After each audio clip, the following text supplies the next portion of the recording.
Welcome back to Finding the Edge podcast. I'm Garrett Boyum, joined with Robert Fry. And today we have on Julian Gonalez, a hitting instructor with a little bit of ecological dynamic flair to his teachings. I'm super excited to have Julian on. I met Julian back when I was visiting the Data Cage, and he was working there with Tim Gibbons, otherwise known as Line Drive Pro. And if you don't follow Tim Gibbons at Line Drive Pro, check him out on Twitter or Instagram. He's got some great hitting videos. Also, you should check out both Julian and Tim. We're both on Chad Longworth's podcast, and you should definitely, if you like what you hear here on this podcast with Julian, make sure to go over and check out Chad's podcast. Chad's got lots of good stuff. If you're not following the Longworth podcast, make sure to get on it. Anyways, super excited to have Julian on here. He's been running wild with these ecological ideas, plus some of the other stuff that we've talked about over the years, and here on this podcast about breathing, the importance of breathing, the mental side of the game, and all sorts of other stuff. Robert, what else am I missing here that we talked about today with Julian? Yeah, we talked about a lot, as you already mentioned, mental side, ecological dynamics. We talked about hitting environments, types of teaching and education. We talked a bit about softball versus baseball and understanding like the value of a ground ball when it comes to hitting in some sort of way, comparing softball to baseball. And then we talk about like utilizing video.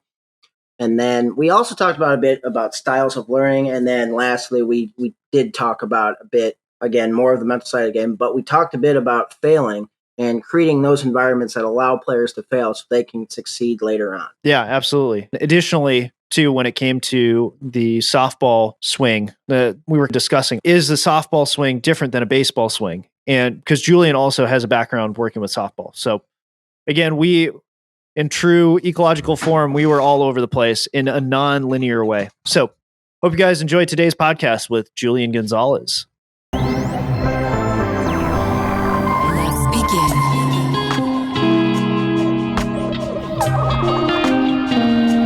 Analyzing. Finding the edge. So Julian, super excited to have you on.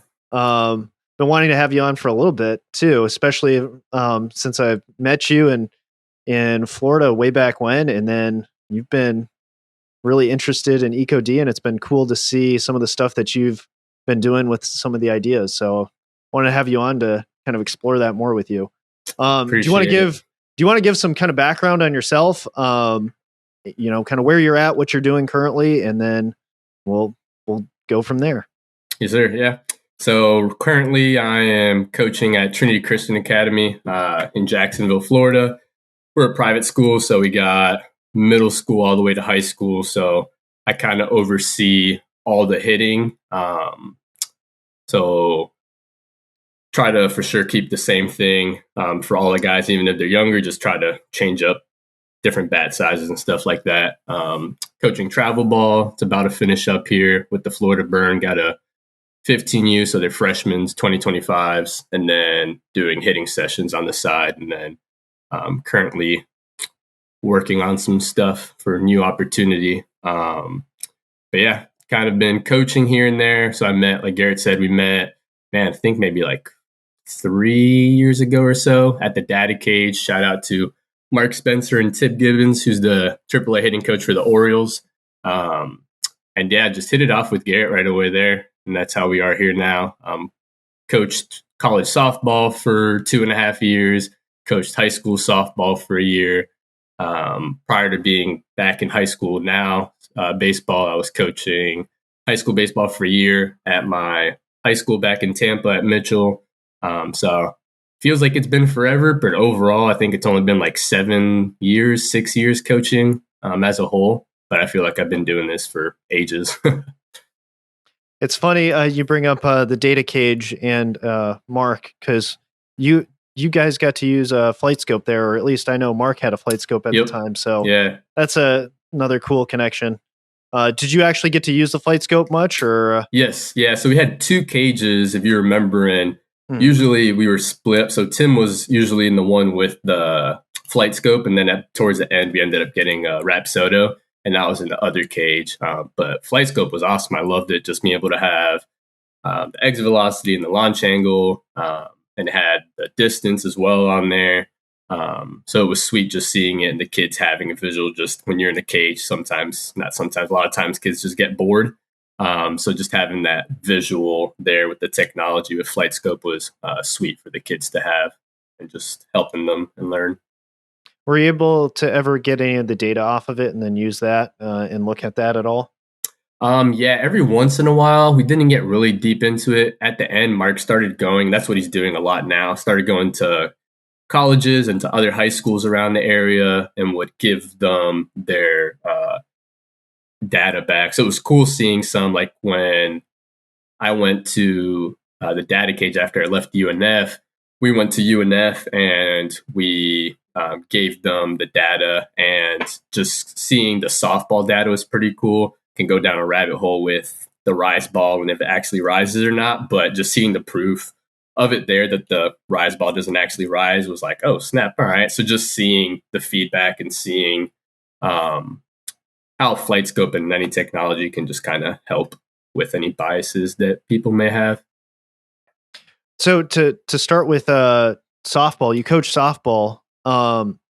What are the similarities and differences that you've seen from working with softball to baseball, and what, if any, transfer have you found between the two? Yeah, so the biggest thing difference-wise, I say, would be just coaching, and I think it has evolved a lot. I mean, seeing like Carlton Salters at UTSA, like he's killing it out there. A couple other guys, Evan Ruschel, I think I pronounced his last name wrong, but he's back in baseball now. But those guys really bringing their baseball background into softball, and like, hey, there's not much of a difference in the swing. Yes, the distance is different. Softball is 43 feet and how close it is, and the game's way faster. But a lot of coaches, say even now currently, but for sure 5-6 years ago or so, were very much so, even if you're a power hitter, like, all right, we're going to hit the ball on the ground and kind of just see what happens and make some errors. The fields are shorter. The bases are shorter, so let's just try to hit the ball on the ground. So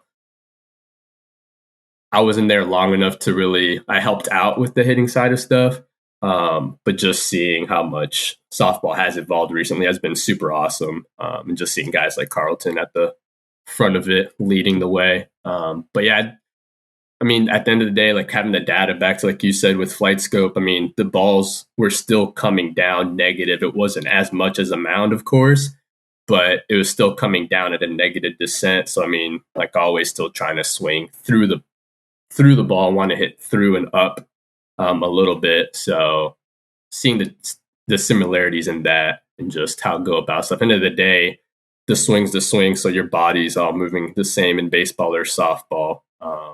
So yeah. What's one thing that baseball coaches underappreciate about softball? Ooh.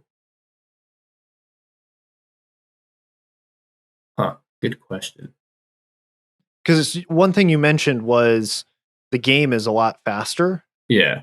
And so I sometimes get the sense that maybe baseball coaches or just baseball people somewhat see the game as easier, it being softball. Yeah. And I don't. Yeah, that's always a great debate, honestly. Just like even now with my high school kids, they know a bunch of the softball players. They're like, oh, we'd take them yard. The fields are 220. And it's like, dude, it's not that easy, man. Like, it's like, oh, well, they got these light bats and the ball's so big. I was like, yeah, it's still very, very difficult. Like, it doesn't make it easier. So, yeah. Yeah, I don't know. Fair enough. Fair enough. Follow up to that follow up. Now in softball, there's a lot of advantage to kind of that slap hitting concept where you just kind of slap it, hit it on the ground. So my question to you is, do people within softball overvalue a ground ball, or do people in baseball undervalue a ground ball?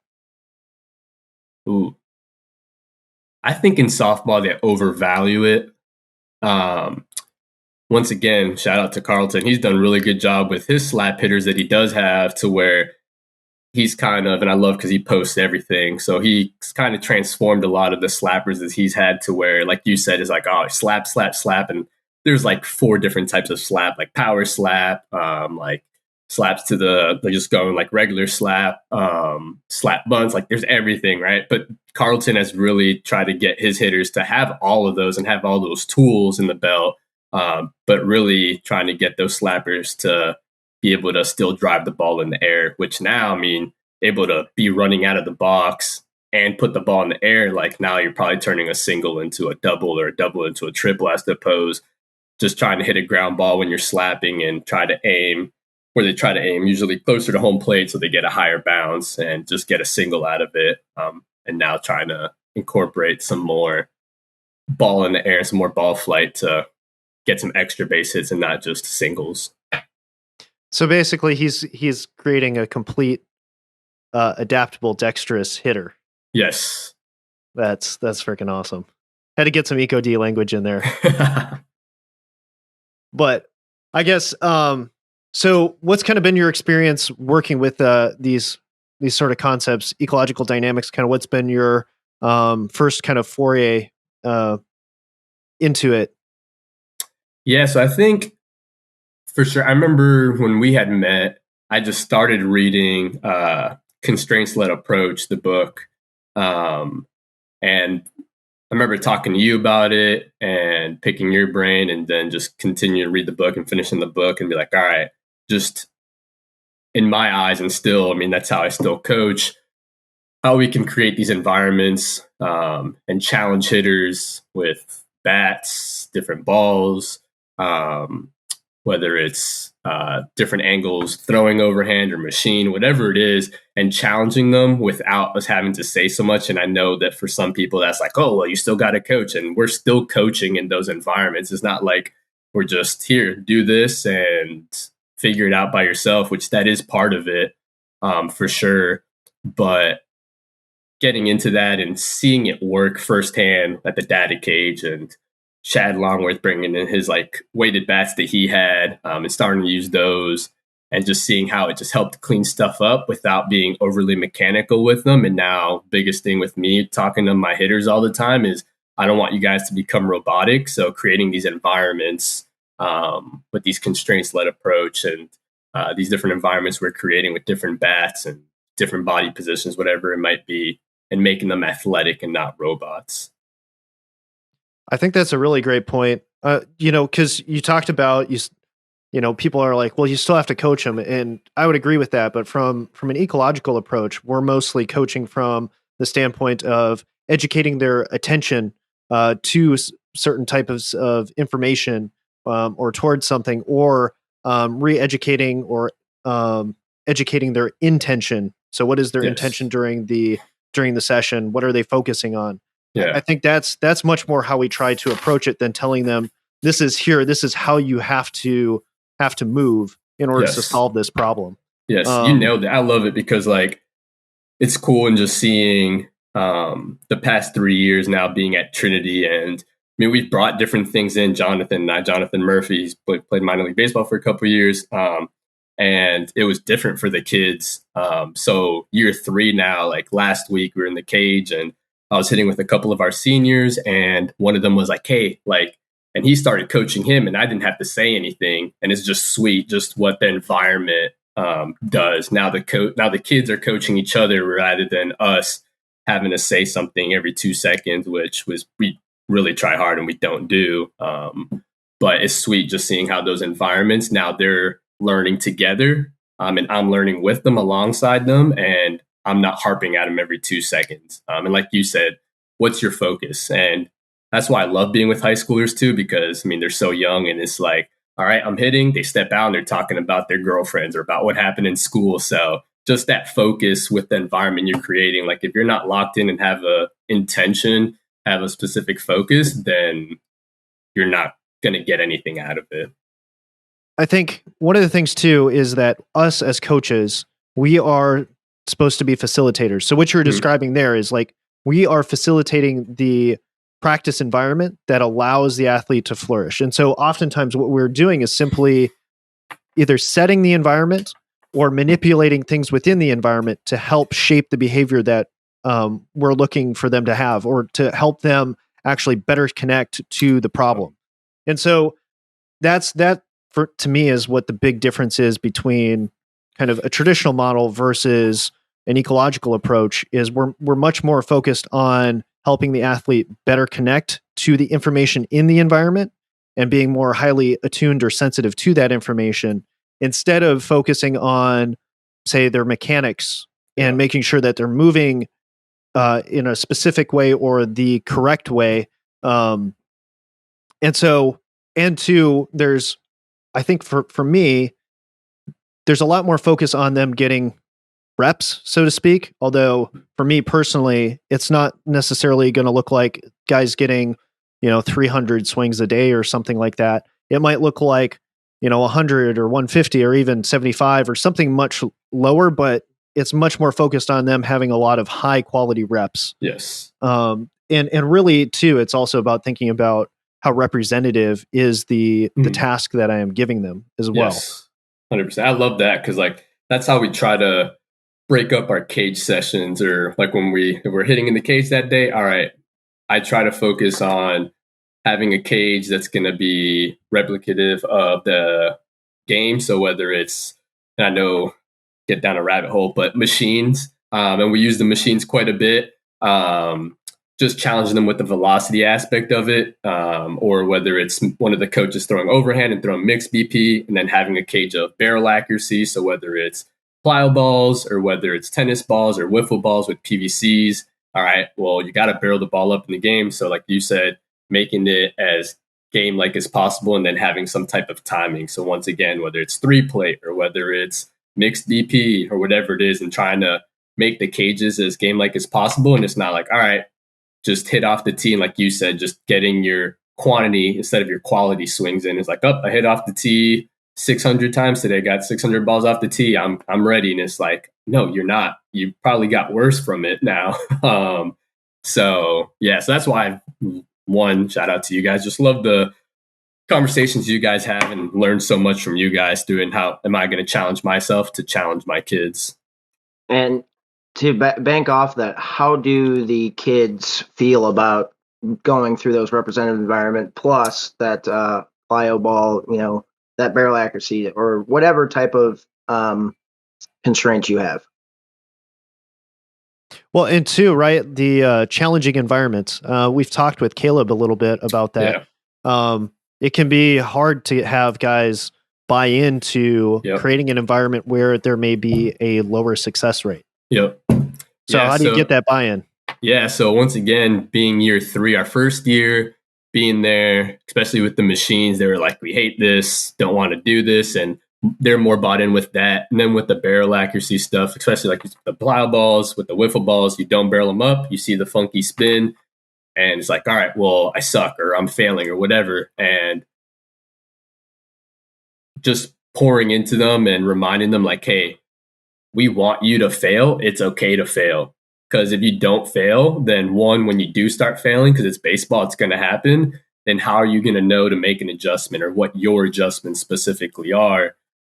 So just challenging them and reminding them that. And now that it's year 3, they're bought in and understand for sure. But the first couple of years, it was difficult. Like they were like, oh, do we have to use the machine today? Or, oh, we really have to do this and do that. But I think them seeing the fruit now, year 3, some seniors, one of our other guys, shout out to them, just a couple of guys just signed college scholarships. So just seeing the hard work they've put in through these environments, that it's not just, oh, Coach Julian and Murph just want to do this because they're the coaches and they're saying this. Like, no, we have a reasoning behind it. And I think them seeing the success, not in the cage, of course, because they are failing, but seeing it on the field has been like, all right, like there is a why behind this. But Garrett, I think you and I, when we talked last month, talked about how you don't want to have too much failure as well, where they're just failing all the time. Excuse me, because now the mental side comes in. Now they're just defeated. They don't want to do this anymore. So you do have to have a mixture of having some feel good BP or whatever it may be, or some fun stuff which we try to do on the field with like first and third scrimmages and coach pitch and stuff like that, to where you want to have a good balance of it, and you don't just want to overload them with failure, and then they're like, oh crap, this sucks. Well, I don't want to do this anymore. Mm-hmm. Mm-hmm. What is one thing that you've kind of knew that you've adopted, that you've seen, that you or have been looking into, that you found surprising as it relates to helping your athletes out? I think just language, I guess, just how I go about talking to the guys about certain things. Like with some hitters, I might have to say one specific word or some other stuff, and with another player, something different. So I feel like that, and just with the hit, I feel like with that right now. Mm-hmm. Mm-hmm. What, if anything else, like when it comes to hitting environments, do you really like to have in there and present? Yeah, so I know always different types of bats: long bat, short bat, overload, underload, different balls, machine, coach pitch.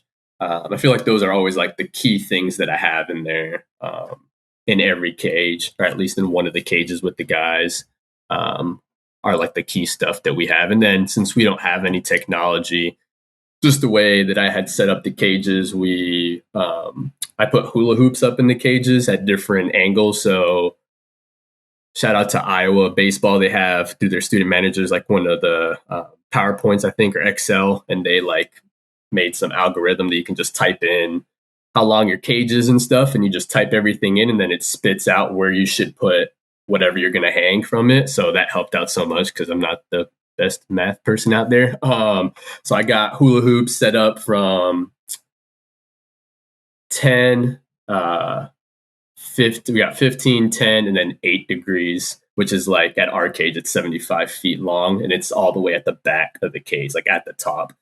So me and Murph have talked about it and just looking at like Baseball Savant, and all right, these are professional guys and they are way bigger than our guys physically. So what would be an ideal like launch angle for our kids to be focusing on?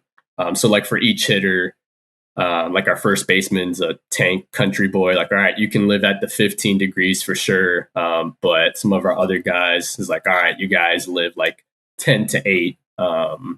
So just having those, once again, just those external focuses for them. So they're not just hitting. And a lot of times with these high schoolers, they feel like they barreled one up and it's like, hey man, sorry, but you don't got that much juice. That's a pop fly. You got to live a little bit lower. So having those external goals for them to, once again, having that intention and that focus to something outside of themselves. I love that, especially when it comes to trying to a little bit recreate the field a little bit and give them a feel for, hey, where is that pitch going to be, or that hit going to be going? And two, because I've been thinking about that, how do I recreate, different openings in the field or where players are positioned within the cage? And so for me, that's probably been the best alternative, is to either have something like hula hoops or the lines in the cage. So I like that. Where was that again? I have to send it to you. Okay. I found it through Robin Lund. He's the pitching coach at Iowa. Yeah. I think he had tweeted it once, and I like bookmarked it just because like, all right, I'm going to use this one day, and then I like found it. But yeah, I'll have to send it to you guys on Twitter. No, that sounds perfect. One last question regarding that. Do you, if at all, incorporate video into your atmosphere?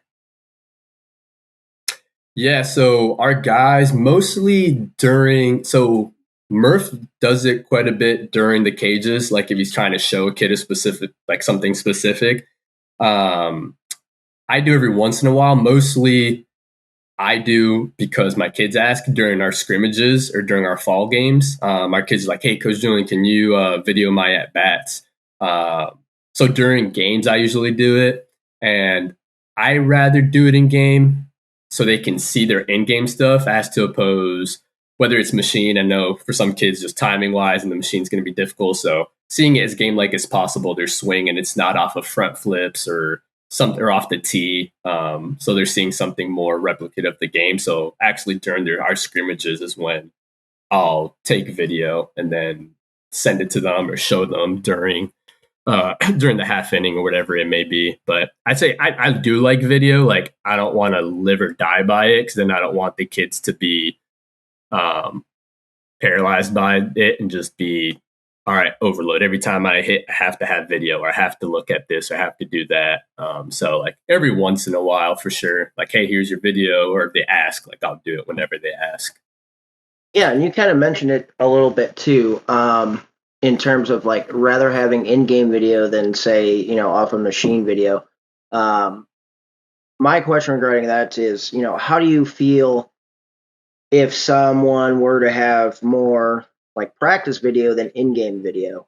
How would those tables be turned in terms of, how a hitter can improve? So like how practice video versus game video? Yes. And like the good and bad of it, I guess, or? Yeah, more or less.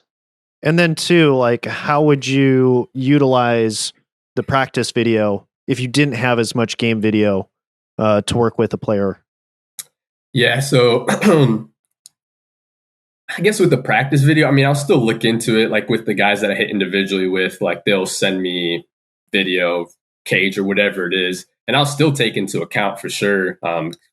Hopefully it's with a moving ball, and take into account just movement or setup. And I try more to look at the setup stuff. So like if I'm looking at their practice video, that's what we have for right now.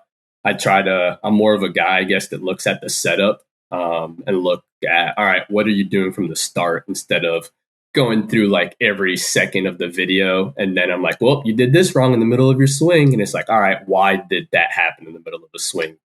You might be starting with your hands too low or too high. So I guess overall with the video, to answer your question, I would look at the practice video, but I like to look at the setup as a whole, though, with everything, instead of like looking at every second of everything and then now becoming a robot. It's like, well, you got to do this during this half of your swing, and this during this phase, and do this during this. So. To transition a little bit, one of the other things that I think we've kind of talked a little bit about is the mental side of the game, and also like arousal regulation. And for me personally, why that's interesting is from an ecological approach or a constraint-led approach. Oftentimes, we look at the three different kind of or constraints. So you have the task constraint, the environmental constraint, and the organismic or individual constraints. And I very much see the mental side of the game and arousal regulation as relating to the individual, or the constraints that are on the individual. And I know this is something that we both kind of looked into, and I see this as being something that a lot of coaches think about, but they don't think about how does this integrate within our practice design and the practice activities that we design for our athletes. So I'm kind of curious at, the stuff that you have done with that, and how have you tried to integrate that into your practice design? Yeah, so like you said, we've talked about it last time we had spoken. I think I brought up with high school, it's so much more difficult, just the amount of kids. We have like 40 kids out there, being middle school to high school. So it's a little more difficult talking about the breathing aspect of stuff, talking about that. We get to talk a lot about the mental side, but just the breathing aspect. So when I get to do my hitting sessions individually, whether it's one kid or two kids, usually with all my new kids, I try to start out with some type of breathing technique. And I bring up why, like you said, like individually, everybody, like I always bring up the idea of, all right, runner on second and third, you're down by a run, bottom of the inning right here, base hit wins the game. Like thinking, all right, how's our heart rate going to be? So, all right, how are you going to slow down your heart rate? You got to be able to breathe and slow your heart rate down. So I'm like, you're either going to be super pumped and be like, all right, I want to be in this moment, and your heart rate might be pumping too high because you're just super jittery, or you're scared and you're like, oh man, I really don't want to be in this situation. Your heart rate's going super fast. So how are you able to slow your heart rate down and be in the moment, which is the biggest thing? How can I be in the moment right now and not worry about, well, if I do this, now we're going to win the game. If I don't do this, we're going to lose, and it's going to be because of me. So I really try to do some type of breathing exercises with my individual lessons and bringing up, hey, this is why breathing is important. And I always ask them, hey, what's your routine like? And they go through their routine. I was like, hey, notice you don't have breathing in your routine. You just tap the plate, fix your batting gloves. That's all great because it's going to allow you to slow the game down. But I want you to try to incorporate some type of breathing wherever in your routine that's going to fit well.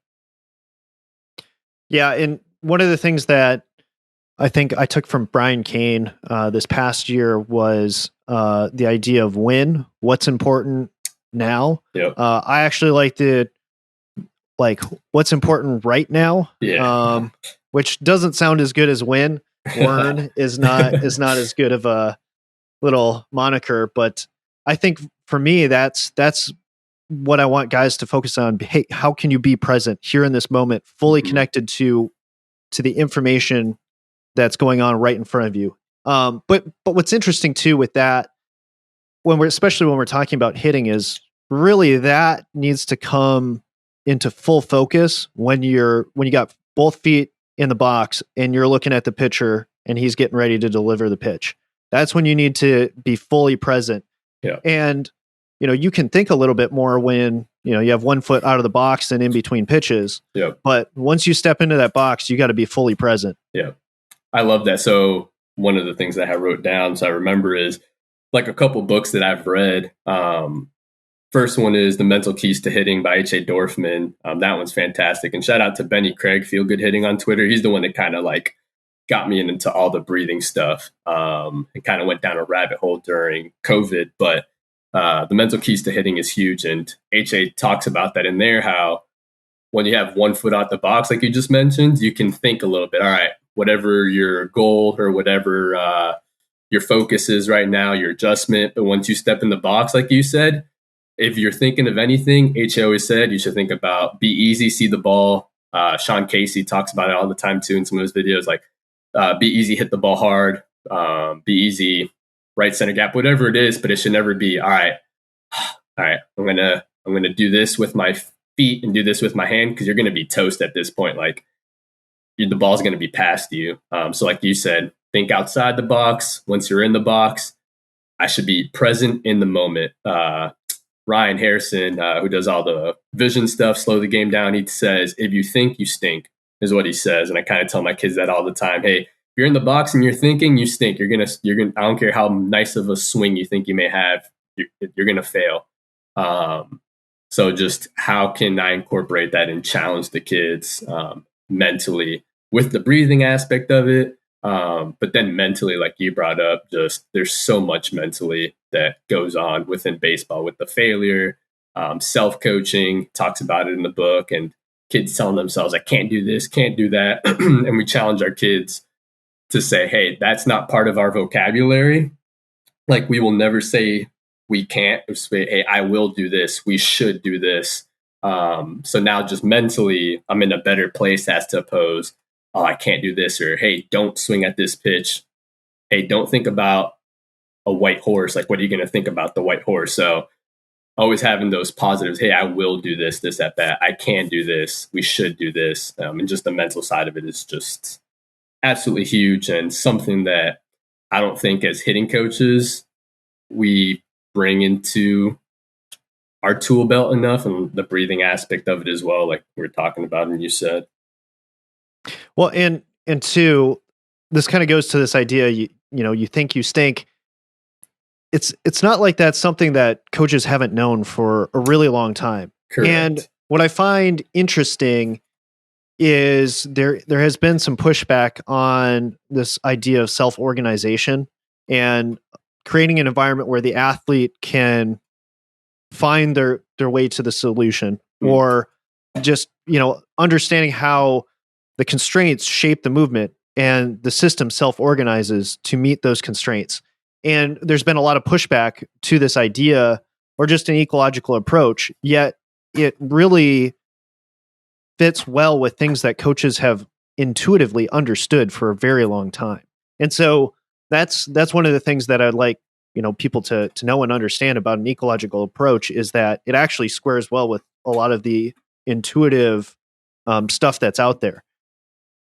And two, I think this kind of goes back to this thing of understanding that the mental side of the game, or the kind of the internal stuff that's going on inside, has a big influence on shaping the movement and how you're interacting with the problem. So your swing, essentially, based upon how you're breathing or your heart rate or your mental state, all is going to shape your ability to hit the ball, and whether it's going to be smooth, fluid, rigid, robotic, etc. Whether you're hit all those mechanical checkpoints, that's all going to be influenced by your mental state, your state of arousal, etc. And so that's why, to me, this is a very easy way to begin to actually clean up an athlete's movement, is simply by addressing the mental side of the game, their arousal regulation, their breathing. Do you want to touch briefly or explain, your understanding of what arousal regulation is? I think it's kind of intuitive, but what does that actually encompass when we're actually talking about arousal regulation? Oof, that's a good question. Yeah, you tell if you know. Yeah. Well, I mean, this is something that in my sports psych class, I tried to give a presentation on arousal regulation, and I had a hard time describing what it is, because it encompasses a lot of things. Like, it encompasses your, in a way, it's your state of being. Like, are you relaxed, chilled out? Are you like really hyped up, excited, afraid, etc.? And then two, there's also this notion of, is your mental state coherent or incoherent? And so one of the things that has a big influence on our arousal state, and two, our coherence and our ability to kind of think clearly, has to do with our heart rate. And one of the biggest ways to influence our heart rate is through breathing. And so that's why, to me, one of the simplest tools we could use is breathing. But here's the thing with breathing, as I understand it, when it comes to coherence and changing your heart rate, one breath isn't necessarily going to change your physiological state necessarily. I do think it helps, because, again, I think from a mental side of things, if you believe that this is going to relax you, it's going to relax you. Like, automatically the system is going to start to relax. That's where, you see somebody take a deep breath in, and their chest rises, their shoulder rises, and then it drops down. That is more of a embodied kind of symbol, to, like, that symbolizes relaxation. Yeah. Even though the breath you took was an awful breath, like that, it defies all good breath mechanics. Like, you should breathe into your belly or your diaphragm, and the upper half and the shoulders should move and all that sort of stuff. But simply that movement, though, that feels like, oh, you can feel the tension, and then you let your shoulders fall, and then you feel the tension releasing. That in and of itself is relaxing. But if we want to have something that is more robust and actually change the physiology underneath, then we actually need to start thinking about our breathing. And so for me, what I have found to actually do that, because one of the things, and I know, Julian, you've talked about this, is doing tempoed breathing. Having some whatever, if you want to get into a more coherent state, your breathing needs to be regular or tempoed. And so it doesn't matter what that tempo is, whether it's on a 1 count in and a 2 count out. It doesn't matter, just as long as it's consistent. That's the big thing. And so for me, I played around with, like, all right, do we tell guys to count in their minds? But how do you know what the right tempo is? Because if they're feeling stressed, they might not feel like they have time to do a 4 count, to do, a box breathing, 4 in, hold for 4, out for 4, hold for 4. But it's like, that's what, 16 seconds? That feels like a lot of time. And then too, if you begin to think about it, if we're talking about a pitcher on average, the pitch is, turned around and thrown again in about like 20 to 30 seconds on the long end, but about 20-ish seconds. So, I mean, you only did 1 cycle, that's not enough to get it changed. And so for me, where I have moved to is this idea of a mantra, and taking, 2 words, back to what you were talking about before, Julian, taking 2 words, whether, I can't remember the 2 that you had given for see the ball, be easy. Yeah. Smooth and easy, and have like smooth be the in breath and easy being the out breath. That is way easier for somebody to begin to get their breathing to be rhythmical and consistent by tying it to those 2 words that you need to do to regulate your arousal. And then, secondarily, when we're talking about arousal regulation, we need to have awareness of what our current arousal state is. Are we too amped up? Are we actually too relaxed? This is this whole notion when coaches, scream at players, you need to wake up. I mean, that's the idea. You're just way too relaxed. Like you're not checked in. And so becoming aware of where your current state of being is will dictate what words are going to be most beneficial for you. And that's why for me, it's not about giving you 2 words I got out of a book, but rather you as the athlete need to be able to assess where you're at and figure out what words are going to resonate most with you and use those 2 words. Yeah. And like you said, I think we had talked about this, like, this is a question. I don't have the answers, but if a guy is too calmed down, like as an athlete yourself, as an athlete or as a coach, like how, as the coach, do you get them to get pumped up? Or as an athlete, like what do you have to do to get your heart rate a little bit pumped up for the certain situation or whatever it may be? Well, I mean, this goes back to what we had talked about before, education of attention. So I'm going to educate your attention to the fact that your arousal level is way too low and you need to wake up. And then 2, then from there, educate their intention. So that education of their attention to, their current arousal state, if they're not aware of it. And then maybe I might help them out with their intention, but they might be able to then, because now they're aware of their current arousal state, then re-educate their intention. And so that's how I would at least think you should approach that is first going through education of attention and then intention, or vice versa. That's good. To build off of this further, I look at this in terms of flow states. Like the mental side and all this sort of stuff, being fully present, that helps get you into a flow state. And so that's why for me, it's like this stuff is really important. So I guess to throw it out there generally, and I'll throw kind of my thoughts in there afterwards, like how do we integrate this instead of having it just be like this thing that we do separate, like, hey, all right, now we're going to do some mental skills type of a thing, or like breathing or relaxation or visualization, instead of like having that being a segment at the beginning of practice or, on a separate day when you're in a classroom and having a classroom session. How do we bring this to the field and actually integrate it into our practice?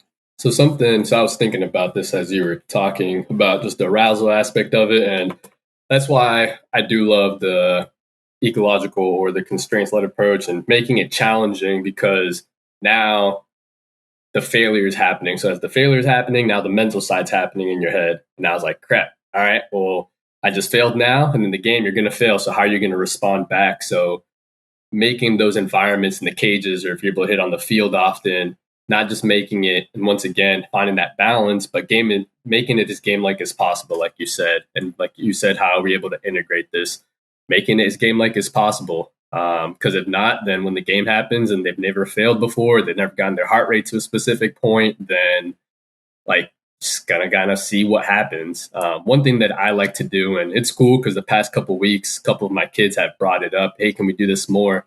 I stole it from Pete Lordston, Success Leaves Clues, and he's back in JUCO in Iowa. And one of the things that he had posted, I think it was for last season, he had like these situations printed out on a piece of paper, and the kids would just like grab out a number from the hat. And he actually had it typed out on the computer. I had written it down on a paper for my kids. And you pick out a number and you read out the piece of paper. It has a situation. So, like, for instance, they pick one out and has like runner on first, 1-1 count, bottom of the fifth inning, down by 2 runs or whatever it may be. And I tell the kids, hey, what's your approach right now? What are you trying to do? And then if it's a certain count, I'm like, all right, hey, this is the situation. Do it off the machine or coach pitch, whichever one that day. And then I tell them, and this is something I try to incorporate, make it as game-like as possible. So go through your routine. Because so many times in the cage, once again, kids are just swing, swing, swing. It's like, hey, after each swing, go through your routine. Make it as game-like as possible. So that's one way that I've tried to get those arousals and those game situations to where now they have this mindset of, all right, there's a runner on first, it's a 1-1 count. What do I have to do in this situation? And getting just the mind and the heart rate and like trying to make it as game-like as possible, get in those situations and, like you said, that arousal going and see how they respond. And What you got, Robert? How does using those kind of cards to make it simplistic, how has that changed your kids with hitting, and how has that changed? I don't know if it's actually reached to the point where you've played actual games, but how have you seen it change kind of using those kind of game-like situations? Yeah, so I haven't done it, like, I don't do it every week, which I should, because the kids honestly do like it and enjoy it. And for the rest of the fall, I should try to incorporate it a little bit more.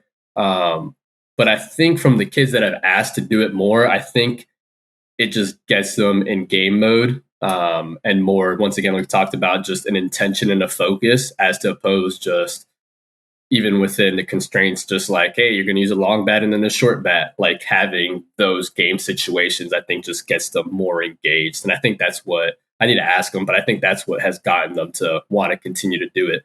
But I have thought, like you said, Robert, about being able to do it on the field now. Like, hey, all right, you're going to pick out the situation and boom, all right, hey, so-and-so go to first and second. This is the count, how many outs they are.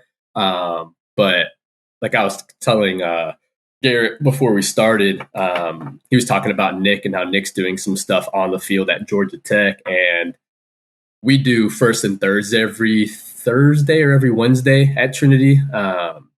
It's like, all right, we got first and third every time, and there's one out, and that's how we play. We play like 6 innings of it, just back and forth, and we do competition on the field with like 4 teams, and that gets them like keyed in and like, all right, because Murph loves it because he thinks of it more as a base running specific thing, but it just gets them locked in. Like, all right, first and third, all right, there's a situation. I got to tag up here. I can gain in this situation here.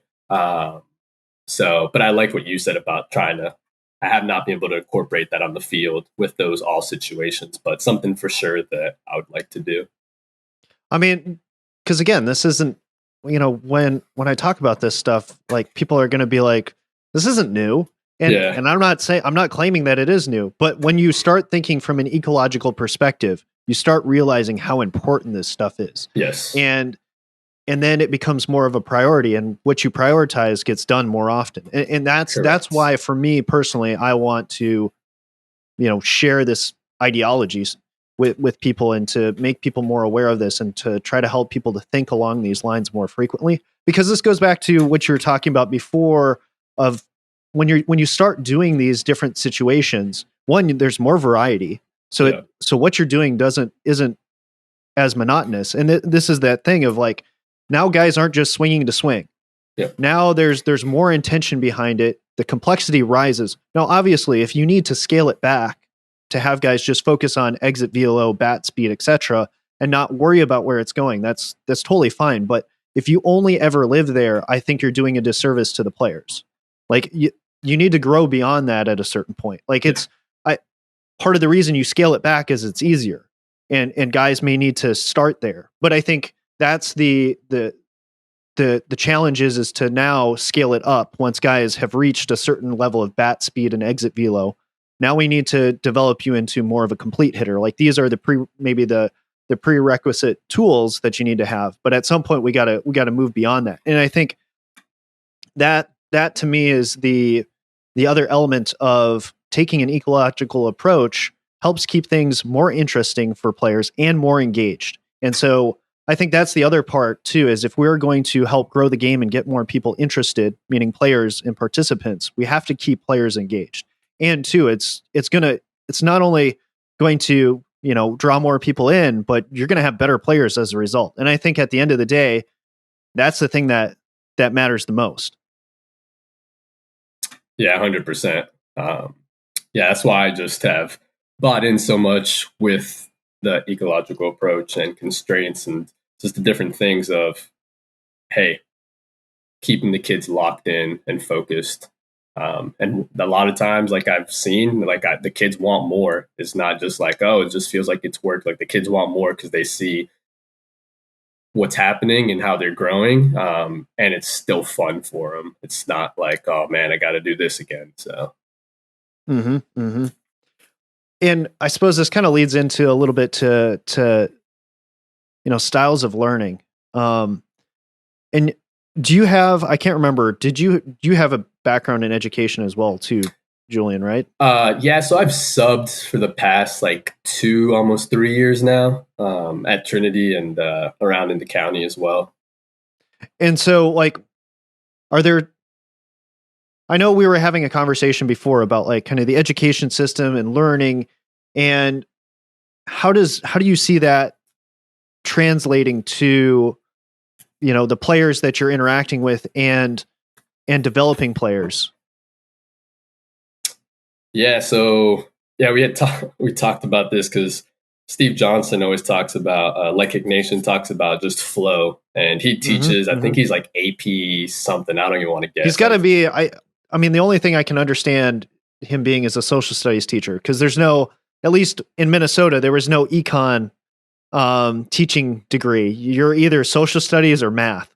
So he's one of the two. He's either a social studies teacher or a math teacher. I want to say social studies then. So like him and Kyle Wagner are two guys that he also teaches that are huge, just like with the learning side of it on Twitter, which I've subbed and been in the classroom for a while, but I don't have like an education background, or have been like in a classroom like day in and day out. So I've just learned a lot from them. But the biggest thing, you nailed it, talking about flow, and just like Steve always talks about how in class, there's like no flow from class to class. The kids going from math to econ, they're going to PE and then science. And like the kids they seem like they never want to be in class. And that's what I see when I sub. The kids are like, oh, we got to sub today. Heck yeah, man. Like we don't got to do any work. And that's why I love baseball. Going back to the ecological and then to the constraints and just allowing them to fail. Because like with the school system is like, oh, you failed, you're going to redo this class, or you're going to stay back another year. And with baseball, it's like, hey, we want you to fail. It's okay. Because if you don't fail, then not that you're not going to learn, but it's going to be more difficult for you to learn and make adjustments. So I've talked to one of my kids before about it. I'm like, man, like, how is it in school? Like going from this class to this class to this class. And he's like, yeah, like it stinks. Like there is no flow. Like, it's just like, I'm going from learning about George Washington to going to work on math problems. And it's just like, there's no, from this to this to this subject, it's like nothing is smooth transition. There's not that flow. So that's why with my cage environments, I try to make it have that flow of, all right, everything we're doing has a holistic approach to the game. Like you working on your timing and your barrel accuracy and mixed BP is all flow into you hitting on the field in like about 10 minutes. That's just what I just see in Steve, Lake Ignition. Steve, he talks a lot about teacher king, which he used to talk about all the time, and how like as teachers, they just want to, and I sub, so I can say me as well, we just want to always be in control. And that happens in baseball too. Like, all right, I'm the coach. We're doing it my way or the highway. Like, this is what you have to do, and you have to do it my way, and you're not going to learn. And I'm right about everything, and you don't know what you're talking about because you're a high schooler. It's like, man, like there's like nothing there. Like, how is these kids going to learn and grow? And eventually as they get out of high school one day. So it's just, my wife teaches, and just seeing how things are at times, it's like, man, like, it's either get an A or pass the class, or if you fail, then you're dumb. And it's like, shouldn't be that way. Like, I wasn't the best at school, and me getting this far now in baseball has been because I've failed and I've learned, and I didn't learn when I was in high school. Like, it's been gradual, and hasn't been linear whatsoever. Go for it, Robert. Then obviously the biggest issue is right now is kids are basically trained to succeed more than they fail. And a lot of that deals with the school system, unfortunately. But can there be a way, or can we train kids' minds on the baseball side of it to say, hey, you don't have to be 70% or better in this case. You don't have to be passing or better. Can we kind of approach that? Because I think a big issue we see right now is kids who don't want to do it because they keep failing. And they're like, oh, yeah, if I fail enough times, I can't do it. I'm done. Yeah. I'm out.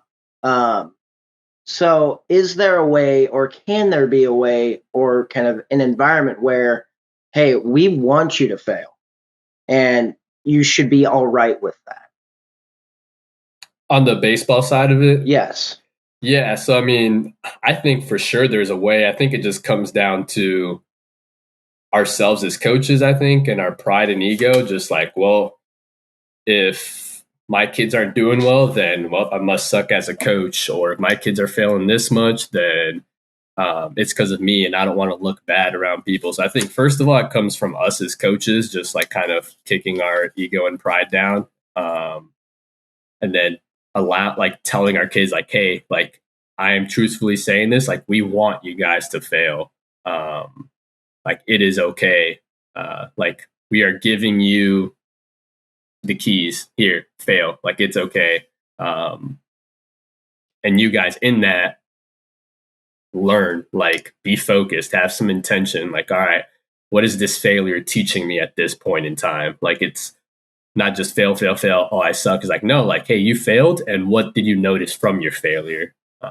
It's just what I noticed with our kids, like, allowing them, and like, they know, like, they get frustrated, and it's good to see their frustration because they know that they can be doing better and will do better.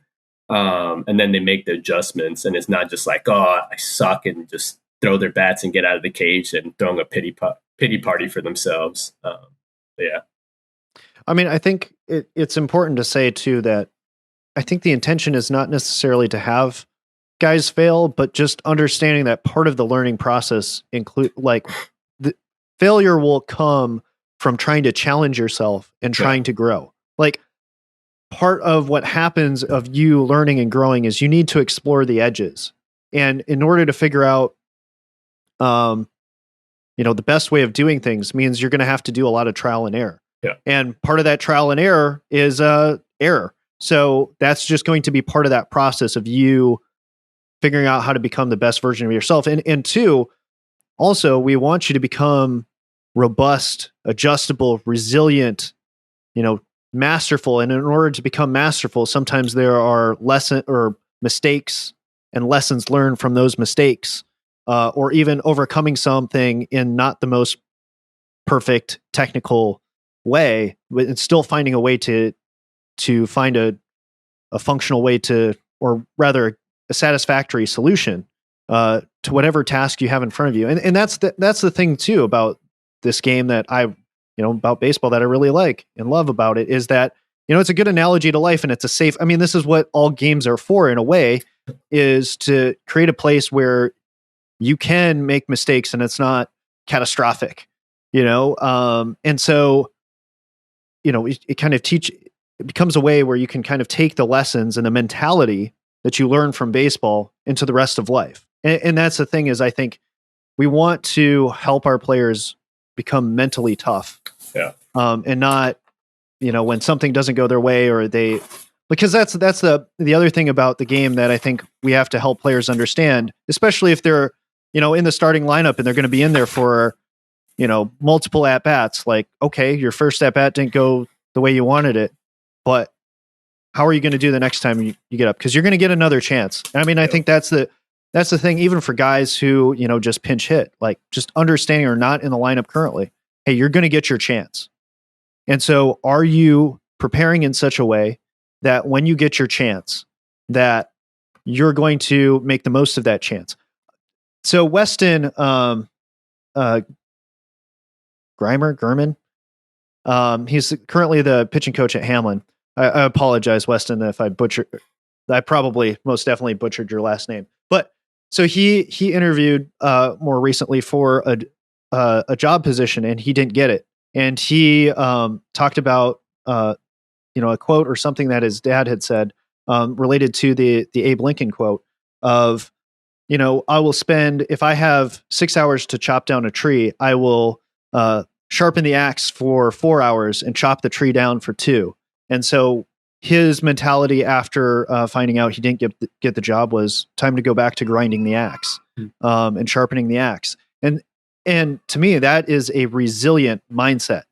And so this goes back to that mental side of the game again. Like, we want to help give our players the most robust mindset to help them deal with any situation that they find in front of them. Yeah, you nailed it, especially being around high schoolers and the failure aspect of it, and you nailed it. And so what we try to incorporate all the time and bring up to them is, hey, baseball, like, especially with these high schoolers, like, you might finish, baseball might be your last time here in high school. So how are we going to get you ready for the real world? As Lord willing, we help you grow into young men once you graduate. And it's like, hey, when you fail, how are you going to adjust? Are you going to throw a pity party? Are you going to point fingers? Like, what's the failure going to teach you? Like, how are you going to respond with that failure? And just reminding them as well, and me too as a coach. And Garrett, you and I talked about it, how my identity is not in this. Like, hey, you failed and it's okay. Like, you play baseball, but you are not a baseball player. Like, I'm not Julian, the coach. I am Julian. I'm Julian Gonalez. That's who I am. And so many times we get caught up with our identity in what we do. And it's just something that we do. It's not who I am. Another thing with the high schoolers with the failure, I think, is they get scared to fail around their friends too. It's like, oh man, like, I don't want to fail around my friends. They're going to think I suck, or they're going to make fun of me, or whatever it is. So just being scared to fail, and especially being in the travel ball world, being scared to fail now because of your parents or because of perfect game. And that's a whole different rabbit hole that I can go down, and just being like, oh, am I going to be ranked this high, or this and this or another in colleges? And there's just so much with the failure aspect of it on the negative side that they just always look at instead of the long game. Absolutely. I mean, that's the point right there, is that how do we keep things in perspective? And, because oftentimes the negative side of things is very easy for us to latch on to that. But how do we see a way through the negativity to, where we want to go, to success, to, I don't like the word optimistic or positive, but, to something optimistic or more positive. Yeah. Because I think that's really what we really want to help players understand is how do we get through that. But one of the things that I wanted to kind of dive deeper into is you talking about the travel ball scene, and two, I think it's really this is actually another good tangent. But so I want to start with the travel ball deal, because I think it's a good example to helping players understand how to handle adversity. Yeah. And just pressure too. So what are some of the things that you have seen there as far as like the struggles of players in their quest to play beyond high school that they often struggle with within the travel ball environment? The biggest thing that they struggle with as a whole, and like over the summer, I coached a 13-year team. They're 14-year now, and they're really good. Now I got a 15-year team, but the biggest thing that they struggle with is just, how do I word it? Like they're always caught up with how other people view them is what they struggle with. So perfect game, you guys know it well. Like every tournament, they have the top performers, and like after every game, they're like, "Hey, I'm hitting this much, and I got this and this, and like I'm top 10 or whatever." And like times where kids would get on base, and they're like, "Hey, was that a hit or was that an error?" And they're just so focused on the then and now and the results of it. So that's one reason I really, really do not like. Hate's a strong word, I always say, but why I do not like perfect game is just how much focus they have on the now. Like they make it to where it might not be their purpose behind it, but they make it seem like you have to be good now. And that's all the kids see is, oh, am I going to win the MVP of this tournament? When I go to a showcase, am I going to be ranked a 9? Where am I going to be ranked in my class as a shortstop? And it's just so broken, that system, in my opinion, because now there's no room for growth. Like as a 14-year-old, if you're not top 10 or going to PG Select, then you're not any good, which is just a lie for sure. And I bring up how this past year, the Yankees first round pick, don't remember his name, but he's a shortstop at Eastern Illinois, I believe. And I looked him up, and out of high school, he was like the 29th and 30th best shortstop in Kentucky, like not even in his class, but in Kentucky. And I was like, yeah, look at where he ended up. He went to college, developed for 3 years, and the dude signed for $1 million. So it's like, if you guys are caught up with the now of being the number one best shortstop in your class, then you're going to be fine with that and maybe not work harder or just be content with that instead of playing out the long game and not just being content with the short game right now and be like, oh man, PG's got me ranked with this. So they just get very caught up with that. And I try to remind them so much like, hey, you guys are freshmen. Hey, you guys are 8th graders. Like you have so much more baseball left. Like, don't worry about this stuff. And it's easier said than done when I tell them that, because I know when we're done talking, they go on their phone and look at it again. But yeah, that's one of the pet peeves with travel ball for me and with perfect games specifically. Well, and that kind of plays with, the notion of like, how do we give people a way through some of the negativity that's out there? And I think one of the things that through all the stories that you just told, it's about narrative. What is the narrative and what is the story being told to help players navigate through this and reminding players of these other stories of somebody getting picked late or kind of getting discovered late and maybe not going to, the most prestigious Division I school out there or getting drafted right out of high school. These players through these other I can't even pronounce that, less well-traveled routes have still made it to the major league level, and played on the biggest stage and been highly successful. And I think that's an important story to tell people is, kind of the story of the underdog, essentially. I mean, it is that narrative. And I think that is a very compelling narrative if you're able to kind of craft that for players. And I think that is what also distinguishes really great coaches from, all the rest of us, I guess, is those coaches who are able to craft really good narratives for players. That helps them to work hard. That helps them to, make changes both on the field and off the field. And I think narrative is such a powerful thing, especially if we start getting into things like culture, team culture and stuff like that. I mean, I think this is one of the other elements that I think also really shapes the environment in which the player develops in. Yeah. And I think we as coaches have the ability to help facilitate or influence that environment by the narratives that we shape and share with our athletes. Yeah, 100%. That's why just the impact we have as coaches, like you nailed it, like we can be a-holes or we can love them well and encourage them well. Like if we tell them, hey, you suck and this or another, like All right. Next thing you know, they might be done with baseball and quit because of you as a coach. Or you can encourage them well, even if they don't end up playing college baseball one day. But now, hopefully, you loving them well and caring for them well, building that culture, you've helped them become a better person and help them grow into a man. So, yeah. Yeah. So, Julian, usually how we like to wrap is ask for any resources that you would highly recommend people check out. And then where can people find you and connect with you? Yeah.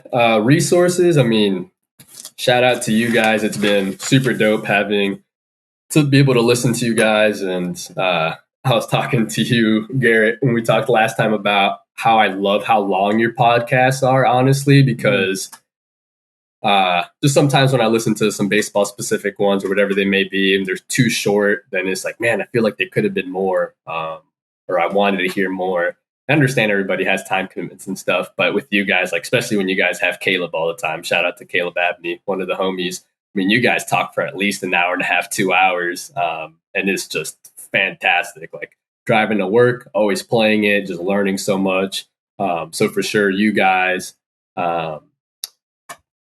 book wise, I like on the mental side, talked about the mental keys to hitting. The inner game of tennis is fantastic. Love that one. There's so much, which could have gone down another rabbit hole, just talking about self 1 and self 2. Currently, I'm reading The Way of Baseball by Shawn Green, finding stillness at 95 miles an hour. That one's been really, really solid read just on his routine and how he went from killing it his rookie season with the Blue Jays to trying to live up to the stats and everything. So that's been a good read. Podcast wise, other podcasts that I've listened to, Chad's been putting out some of his older stuff. Chad Longworth, been enjoying that one. Coach Your Brains Out. I think they're volleyball guys, I want to say, but they've had your guys, Shawn and Tyler on there. That's been a good one. The Talent Equation is a good one podcast wise. Finding Mastery has been a good one. And then recently, I feel like I've been listening to a lot of stuff outside of baseball. So like those last few, listening to other coaches, soccer, volleyball, basketball, whatever it is, have been really good ones. And then shout out to Rob Gray with his podcast and his new book. Just got it. I've only read like the preface of it, but yeah, those are really good resources that have helped me as a coach, and helped me learn and ecological and constraints led. And then some people that have helped me as well, you, Garrett, Tim Gibbons, Jonathan Murphy, who's the head coach at Trinity, Benny Craig, Feel Good Hitting, who I said, Caleb Abney. Follow those guys on social media. Like, they are fantastic. And then you guys can find me on Twitter. I'm only on Twitter. ABR Hitting, and ABR stands for Always Be Ready. But it's ABR Hitting on Twitter. Love that. All right. Well, thanks again for coming on. It's been great. Yes, sir. Appreciate you guys. Yep. Thank you for the kind words. Yes.